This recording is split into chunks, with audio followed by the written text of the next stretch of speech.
Hey everyone, thinking about sharing your love of baking, turning those awesome bread making skills into a business teaching private classes. It's a great time for that. Yeah. Artisanal bread, it's really having a moment. People are craving that authentic homemade experience. Hmm. We've got research here all about how to make this happen. Get ready because we're going to dive into everything. All right. Choosing the right equipment, crafting a menu, we'll get to all of that. It's fascinating how this idea, it really taps into some big cultural shifts we're seeing. Yeah. We've got this growing interest in health and wellness, the whole slow food movement, and people want food that just tastes amazing. Yeah, Think about it. Wouldn't you rather have a crusty, flavorful loaf made with ingredients you can pronounce than something, mass-produced from the grocery store? totally. Learning to bake bread, it gives you control over what you're eating. Plus, there's that satisfaction of the whole process. Kneading the dough, that incredible aroma that fills your kitchen. Yeah, it's almost meditative, isn't it? Yep. But let's get practical, right? What I find really compelling about this business model is how accessible it is. You don't need a ton of capital to get started. Exactly. Our sources mention you could literally start from your own kitchen. I mean, how cool is that? Oh, absolutely. You could travel to clients' homes, find a dedicated space, or even teach online. So much flexibility. Yeah, that flexibility is a major advantage. You can tailor this business to your lifestyle. Mm-hmm. Speaking of tailoring, one thing that stood out in the research is the emphasis on quality equipment. Yeah. They specifically mention professional-grade baking trays and loaf pans, Right. and the impact of using high-quality flour, yeast, and other ingredients. Hmm. But professional grade, what does that even mean for a home baker? That's a great question. Think durability, heat distribution, overall performance. Okay. A good example would be investing in a Dutch oven, something like a lucrative. That's going to give your students those beautifully crusty loaves you just can't achieve with a standard baking sheet. Yeah. And when it comes to ingredients, the type of flour you use can make a world of difference. Mm-hmm. King Arthur flour is a favorite among artisan bakers. Oh, yeah. Their bread flour has a higher protein content, Oh, helps develop that gluten structure, for chewy, flavorful bread. interesting. So it's not just the tools themselves, but the quality and how they impact the final product. Right. I bet those details really elevate the learning experience for students, too. Absolutely. It adds value to the classes, helps them achieve better results at home. Mm-hmm. But before we get everyone mixing and baking, we need to cover some essential legal and safety aspects. This is where things can get a bit tricky, especially when you're dealing with food. Yeah, definitely don't want to skip this part. It's all about protecting yourself and your students. For sure. Where do we even begin? Well, first and foremost, you'll need to make sure you are compliant with all local regulations. That means securing the necessary business licenses, which vary depending on your location. You can usually find information on your city or county's website. Makes sense. Is there anything else we should be aware of? Food safety certification is a must. Oh, okay. Demonstrates your commitment to hygiene and safe food handling practices. Right. ServeSafe is a widely recognized program.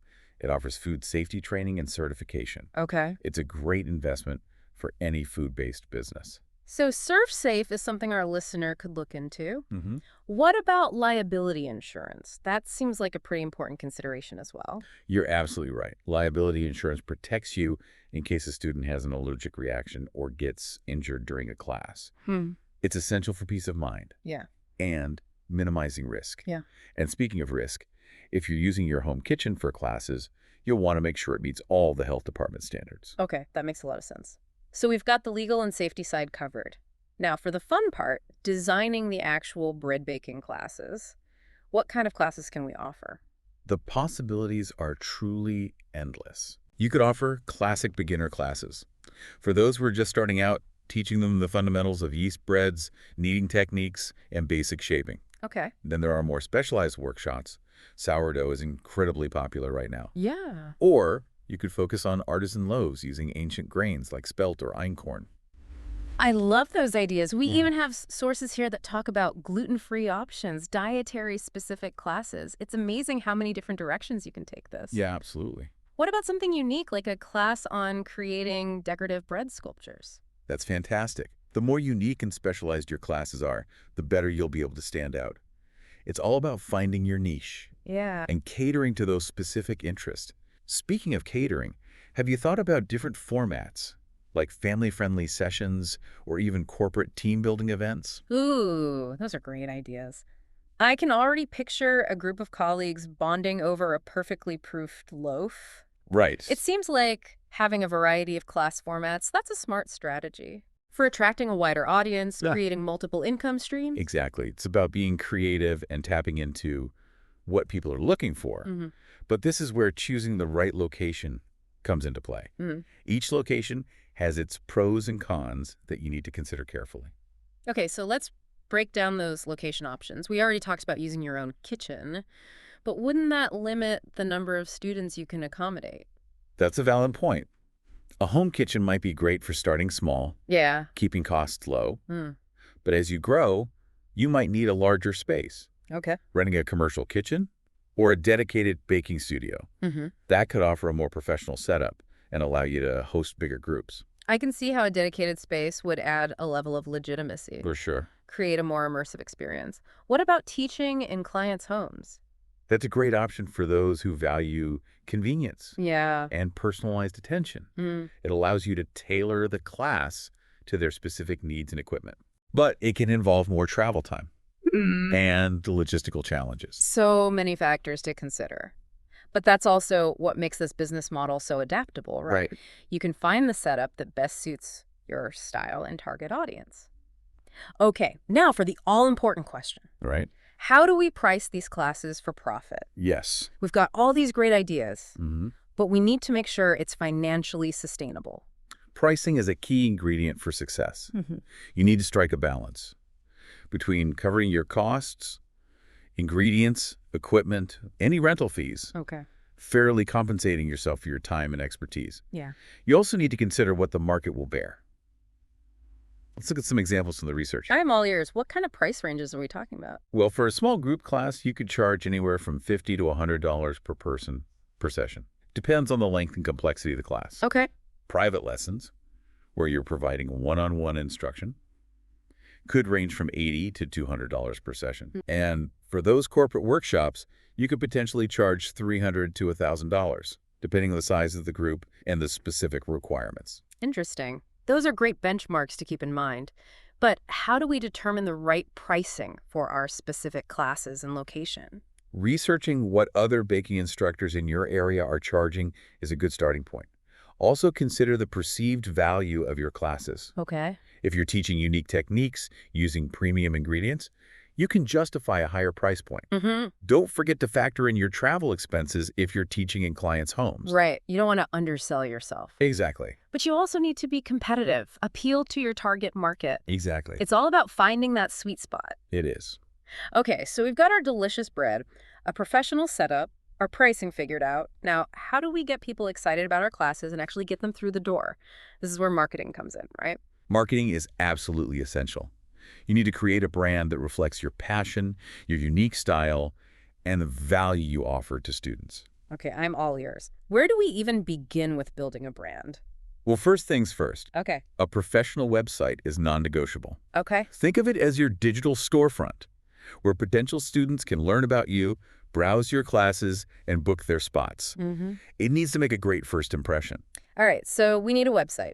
What are the key ingredients for a website that actually converts visitors into paying students? Clarity is key. Mm-hmm. People need to be able to easily understand what types of classes you offer, your schedule, pricing, how to sign up. And of course, we can't forget those mouth-watering photos. Photos of those golden brown, perfectly crusted loaves. Yeah, those are important. I'm already sold. Is it worth investing in professional photography for our website and marketing materials? High-quality images are absolutely essential. Okay. For showcasing your skills, enticing potential students, professional photography can definitely elevate your brand. Yeah. But if you're on a budget, you can also learn some basic food styling techniques and take great photos yourself. Those are great tips. What about using video? Mm. I feel like that could be really engaging for showcasing what your classes are like. Video is an incredibly powerful tool for bringing your brand to life. Connecting with potential students.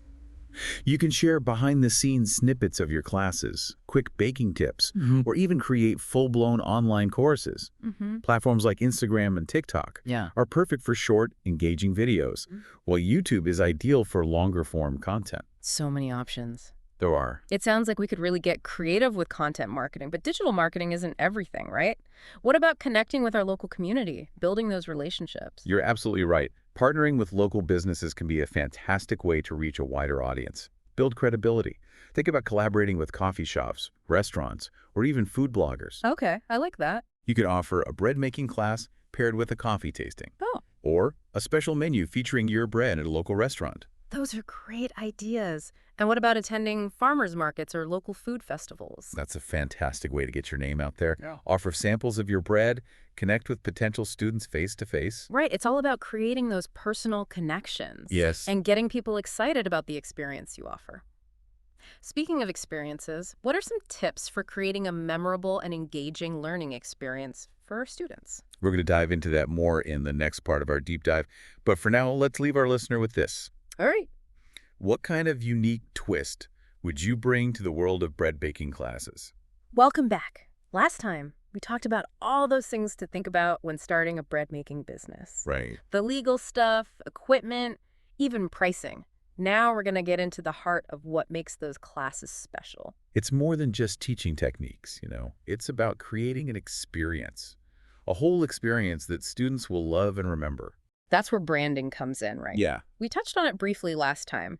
I'm curious to dig deeper into how to build a brand that stands out. A strong brand is like a delicious sourdough starter. Okay. It's got depth, complexity. It leaves people wanting more. It's about showcasing your passion, your unique style, and the value you bring to the table. So how do we go about creating that irresistible brand identity? I'm imagining something that's both professional but also inviting, something that makes people want to just grab their aprons and start baking. Think about what makes you different. Yeah. Do you specialize in a particular type of bread? Okay. Maybe you're all about organic ingredients, heirloom grains, or maybe your classes are just known for being super fun and laid back. I love that. It's about finding your niche, letting your personality shine through. Right. Do you have any examples of how someone might do that? Absolutely. Ah. Let's say you are really passionate about sourdough. You've perfected those, crusty, tangy loaves. Mhm. Your brand could revolve around that expertise. Yeah. You could call yourself the sourdough whisperer and use imagery of those rustic loaves and bubbling starters in your marketing. I love that. The sourdough whisperer sounds so intriguing. Exactly. Yeah. And once you've identified your unique selling proposition, you need to weave that in at every aspect of your business, from your website and social media to the way you interact with students. So it's about consistency, making sure everything feels cohesive, authentic to your brand. Precisely. Consistency is key. Okay. Think about the overall experience you want to create. Do you want your classes to be small and intimate, Mm-hmm. where everyone gets hands-on experience? Or maybe you're more comfortable with a demonstration style approach, Yeah. where you're guiding students through each step. Those are great examples, and I bet those decisions, they would influence the type of space you choose for your classes as well. A small, cozy kitchen might be perfect for those intimate classes, while a larger studio could accommodate that demonstration-style setup. Exactly. Yeah. All these elements work together to create a cohesive brand identity. Mm-hmm. It's about thinking holistically. All right, so we've got our brand identity figured out. Now let's talk marketing. Go on. We've got to get the word out about these amazing classes. Marketing is like the yeast that makes your business rise. Yeah. You need a multifaceted approach, combines digital and traditional methods. Sounds good to me. Yeah. Where do we start? Well, as we mentioned earlier, a professional website is your digital storefront. Yeah. It's the first place potential students will go to learn about you and your classes. It needs to be visually appealing, easy to navigate, and have a clear call to action. What's that mean, a clear call to action? Make it super easy for people to sign up for your classes. Have a prominent button on your homepage that says something like, "Book your class now." Hmm. And don't forget to include those mouth-watering photos. Oh, yeah. Those close-ups of those perfectly proofed loaves, golden brown, and just begging to be sliced. Mm. I bet those are worth 1,000 words when it comes to marketing.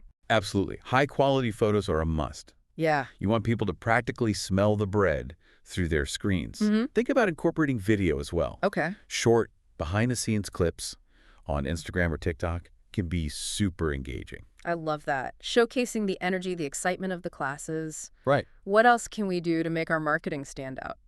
Content marketing is your secret weapon. Think about creating blog posts, articles about different bread-making techniques, sharing recipes, or even highlighting the stories behind the breads that you teach. Yeah. It's a way to establish yourself as an expert, provide valuable content that draws people in. That makes so much sense. It's not just about selling classes, it's about sharing your passion, knowledge. Right. What about collaborations? We talked about those last time. Collaborations are a fantastic way to expand your reach, connect with new audiences, partnering with complementary businesses. Okay. Coffee shops, specialty food stores, or even local chefs can open up a whole world of possibilities.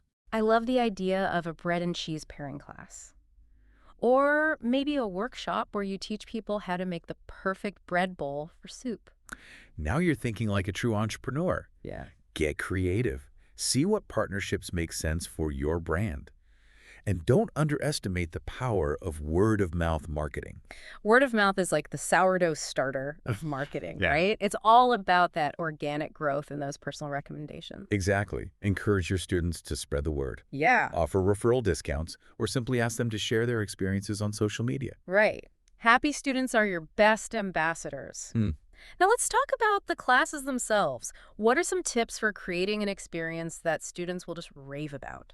Preparation is key. Think about it like baking bread. You wouldn't start without having all your ingredients measured out, your equipment ready. Right. Plan your lessons carefully, make sure you have all the necessary supplies. Think about the flow of the class. So organization is key. What about the actual teaching? How do we strike that balance between being informative and also making it fun and engaging? I once took a cooking class that felt like a college lecture. Oh, yeah. It was so dry and boring. I hear you. No one wants to feel like they're back in school. Yeah. Let your passion shine through. Enthusiasm is contagious, and it will make the learning process more enjoyable for everyone. I love that. It's about creating a warm and welcoming atmosphere Yes? where people feel comfortable asking questions, making mistakes, and just having fun. Exactly. Remember, everyone starts somewhere. Hmm. Be patient with your students. Yeah. Offer encouragement. Celebrate their successes no matter how small. I'm picturing a class where everyone is laughing. Hmm. Their hands are covered in flour. They're genuinely excited to be there. Yeah. What about those aha moments? When something finally clicks for a student, that's got to be incredibly rewarding as a teacher. Those aha moments are pure magic. Yeah. It's why we teach. But let's not forget about the practical side of things. Right. We can't get too caught up in the flower-dusted daydreams and forget about the business side of things. Right. What else do we need to know to make sure this venture is actually profitable? We talked about pricing in the last part. But there's more to financial management than just setting a price tag. You need to track your expenses carefully. Okay, I am ready to take notes. What kind of expenses should we be tracking? Everything. From the obvious stuff like ingredients, supplies, marketing costs, to things like utilities if you're using your home kitchen, rental fees if you're using a dedicated space. Okay. Keep track of every penny. That seems like a lot to juggle. It can be. Any tips for staying organized? Spreadsheets are your friend. Oh, okay. Create a simple system for tracking your income and expenses. And as your business grows, you might consider investing in accounting software, Okay. even hiring a bookkeeper to help you stay on top of things. Makes sense, especially if you're teaching multiple classes. Right. Selling bread at markets or expanding into other areas. Speaking of expansion, let's revisit those opportunities we talked about earlier. Okay. Remember, this business is all about growth and evolution. Yes. I'm eager to hear more about how we can take things to the next level. Where do we start? Start by thinking about what excites you. What other aspects of bread making are you passionate about? Mm-hmm. Maybe you could introduce specialty classes on sourdough techniques, ancient grains, or even decorative bread shaping. And as those classes gain traction, we could think about creating online courses, collaborating with other businesses. Exactly. It's about building a bread-making empire, one delicious loaf at a time. I love that vision. But as we grow, how do we make sure we're not sacrificing quality or burning ourselves out? That's a great question. Sustainable growth is essential. One approach is to start small and gradually introduce new offerings. Okay. Don't try to do everything at once. And as your business expands, think about delegating tasks. Like hiring an assistant to help with administrative tasks, social media management. Exactly. Freeing up your time allows you to focus on what you do best. Yeah. Baking amazing bread and sharing your passion with others. Now, before we move on, I want to take a moment to acknowledge something truly special about this business idea. Hmm. It's not just about, profit margins and spreadsheets. Right. It's about sharing a love of bread making with others. You're absolutely right. There's something deeply satisfying about passing on a skill that has been enjoyed for centuries. Hmm. About connecting with people through the shared love of good bread. It's about building community, Hmm. nourishing both body and soul. And who knows, maybe our students will go on to inspire others with their newfound bread baking skills. Yeah, It's like creating a ripple effect of deliciousness. I love that. Now, are you ready to delve into some of those more advanced techniques? Yes. Troubleshooting tips. Absolutely. I'm eager to learn more about sourdough, tackling those common bread making challenges and discovering those, secret tips that'll take our baking to the next level. Join us for the final part of our deep dive, where we'll explore the secrets of sourdough, conquer those baking blunders, and equip you with the knowledge to become a true bread-making master. Welcome back to the final part of our deep dive into the world of bread making businesses. We've covered a lot of ground from building your brand to marketing your classes. Now it's time to, roll up our sleeves and get into the nitty-gritty of baking. That's right.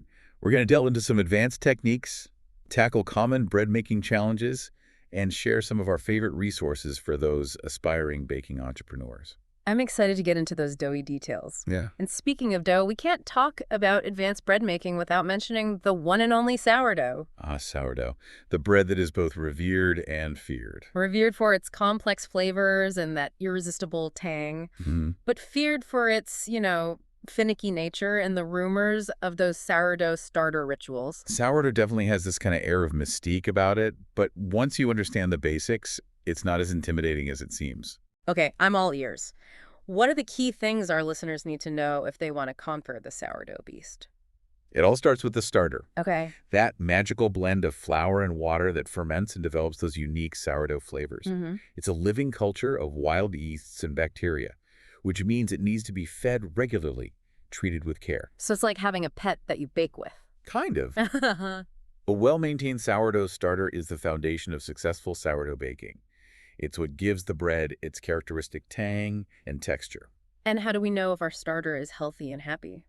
A healthy starter will be bubbly and active, with a slightly sour aroma. It should double in size after being fed.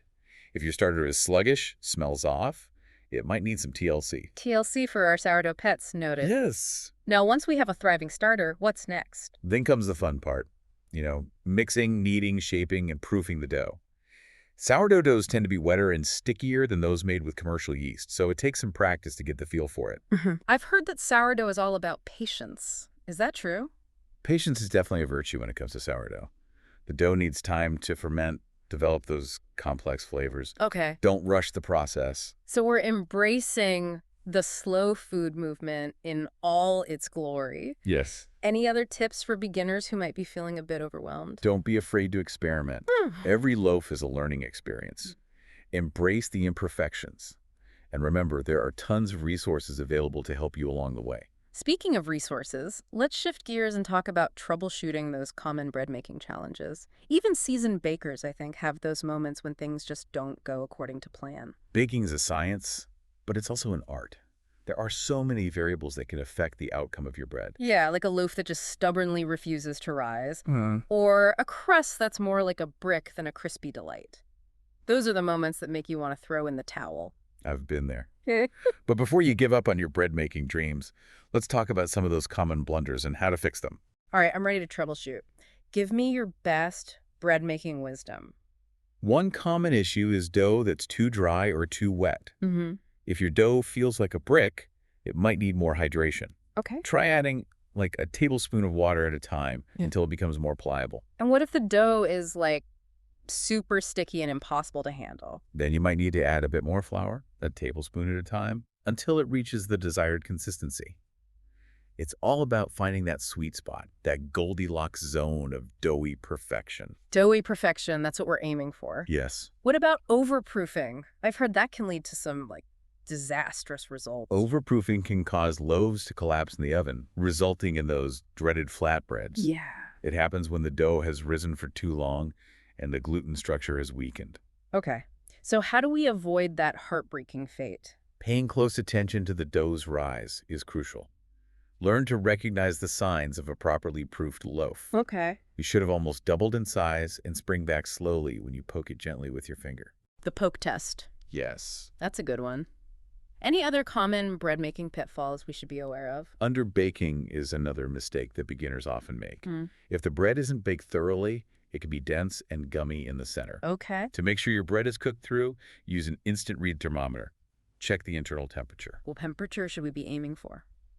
For most breads, the internal temperature should reach around 190 to 200 degrees Fahrenheit. Okay. Armed with that knowledge, I'm feeling much more confident about tackling those baking challenges. Good. Now, before we wrap up our deep dive, I want to hear about those resources you mentioned earlier. I'm happy to share some of my favorite books, websites, organizations that have helped me on my bread making journey. I'm ready to expand my bread making library. For a comprehensive guide to bread making techniques, I highly recommend Flour, Water, Salt, Yeast by Ken Forkish. Oh, It's a classic for a reason. I've heard great things about that book, adding it to my list. And for those who are interested in the science behind bread making, The Bread Baker's Apprentice by Peter Reinhardt is a fantastic resource. What about online resources? There's so much information out there, it can be kind of overwhelming. It can. The King Arthur Baking Company website is a treasure trove. Recipes, techniques, baking inspiration. Oh, yeah? They have a fantastic blog, a helpful online community, even offer online baking classes. King Arthur Baking Company, definitely a go-to resource for all things bread. It is. Any other online communities you recommend? The Perfect Loaf website. Okay. It's run by a sourdough expert, and it's packed with helpful articles, videos, and a supportive forum where you can connect with other bakers. Perfect. I'm feeling inspired and ready to take my bread making to the next level. Great. But what about the business side of things? Are there any resources specifically for those aspiring bread making entrepreneurs? For business advice tailored to food entrepreneurs, I recommend checking out the Small Business Administration (SBA) website. They offer free resources and counseling services to help small businesses get started and thrive. That's incredibly helpful. So many valuable resources to guide us on this bread making adventure. There are. And remember, the world of bread baking is constantly evolving, so never stop learning, Right. experimenting, and sharing your passion. Well said. We've covered so much in this deep dive, from the fundamentals of sourdough to the intricacies of building a successful bread-making business. We've explored marketing strategies, troubleshooting tips, and even delved into the psychology of creating a memorable customer experience. Yeah. But most importantly, we hope we've inspired you to take that leap of faith and turn your love of bread making into a thriving business. Remember, with passion, dedication, and a willingness to learn, you can create a business that nourishes both your soul and your bank account. So go forth, bake those loaves, and share the joy of bread with the world. Happy baking! And thank you for joining us on the Deep Dive.